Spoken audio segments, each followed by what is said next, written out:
I bet you've heard about ghosting, and I think you probably also know about phantom relationships. The thing about a phantom relationship is there are partners who are more susceptible to those. People who are anxious, avoidant, attachers, or people who are on either one of those spectrums of either being anxious or being an avoidant, they have more of a tendency to live in these phantom relationships. And the reason, especially the avoidance, is they can create it in their mind. In other words, they can kind of fill in the gaps with what they want, what makes them feel more comfortable. You've seen friends, or maybe you yourself have been through numerous dating trials, and you've gone out with people and just gotten frustrated or annoyed, or maybe you've been terribly hurt in the past. And getting your heart to open again, being vulnerable again, feels so distasteful that it's almost easier if you can date someone, even if that person is really not into you. You may tolerate it. And the reason you tolerate it is because to get really close to them, you run the risk of having your heart broken.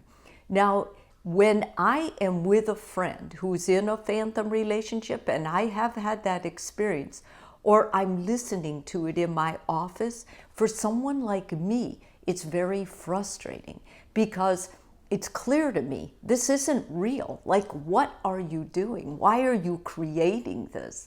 It's obvious the person is not into you at all.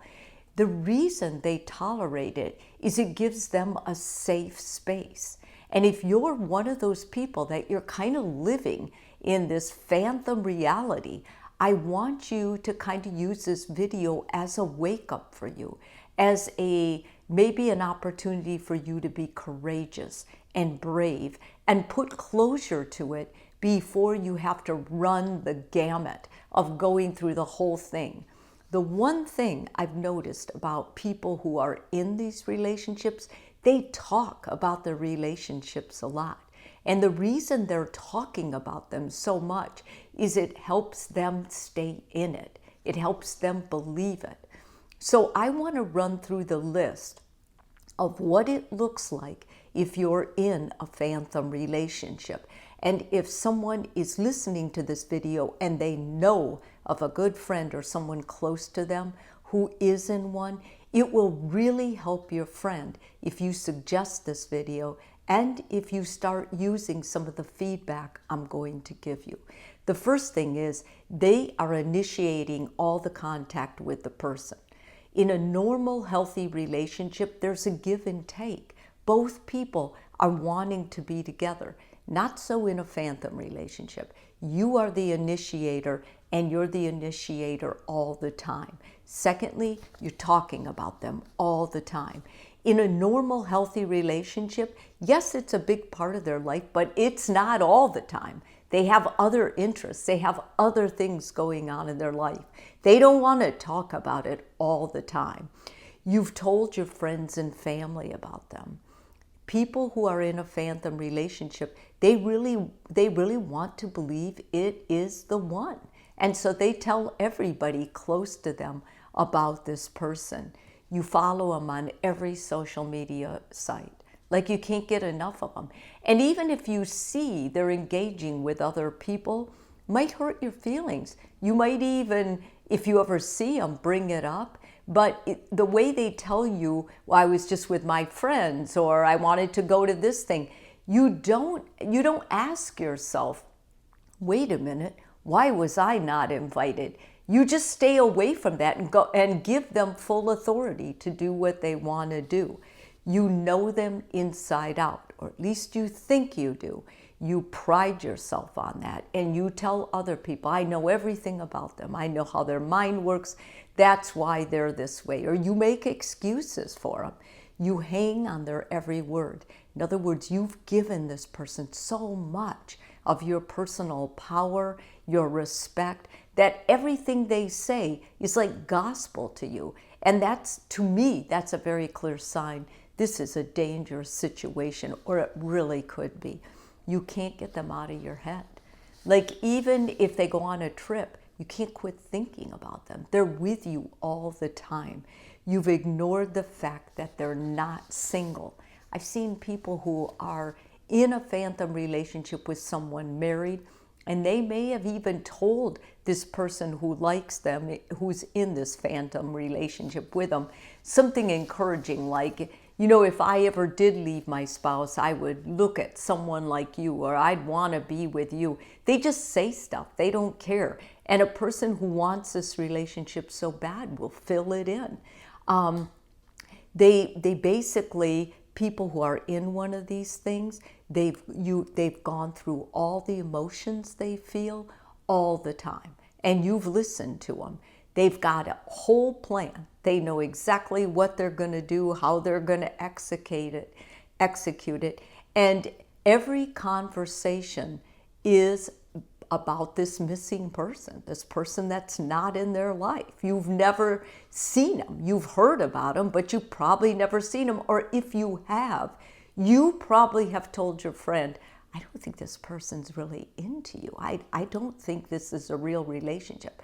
But guess what? They don't believe you. And they've already given this person so much power over you that they won't care what you say. You've listened to every crazy thing they've said about this person, and you probably have told them this can't be true, I don't believe this, but they've defended them. And eventually you'll get to a point where this person is telling you so much about this person that you just have to say, okay, I don't know. I just can't go with it anymore. And it's usually when you have felt that way a few months later, when you run into this person who has a phantom relationship, they may say, well, it ended. And you will ask them, how did it end? And the person that was in the phantom relationship will finally say, I was just done with it. I just couldn't do it anymore. And the best way I can liken this to anything that others could understand, especially if you've never had this, is it's like when you're growing up and you have a pretend person, or maybe you put an emotion and a mind on a stuffed animal. It's almost like that, except it's deeper and it's a real live human. And they believe they're in a relationship with them. And the actual friendship or relationship or meetup or dating, whatever it was, it did start. Like there was an encounter, there was something, but it was never what this person in a phantom relationship is.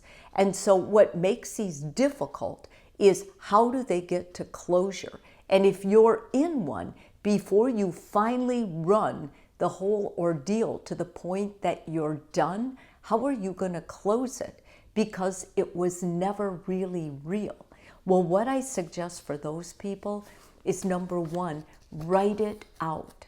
Write out as much as you can remember about the beginning, the meetup, what was so impactful, what gave this person so much power over you, what did you admire about this person, why were you willing to go to this extreme, and then rewrite the story the way you would have loved it, the way you would have wanted it to end.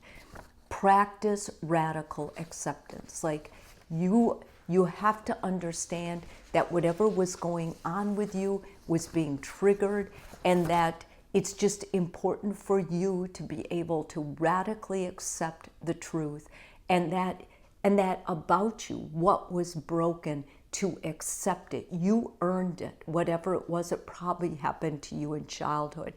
And then create the real closure, what really happened, and then memorialize it. You know, make it something, a point in your journal, plant a tree, or do something so you can end it in a worthwhile way. Because in the end, these relationships are teaching moments. They're not something to run away from, to feel embarrassed or shamed about.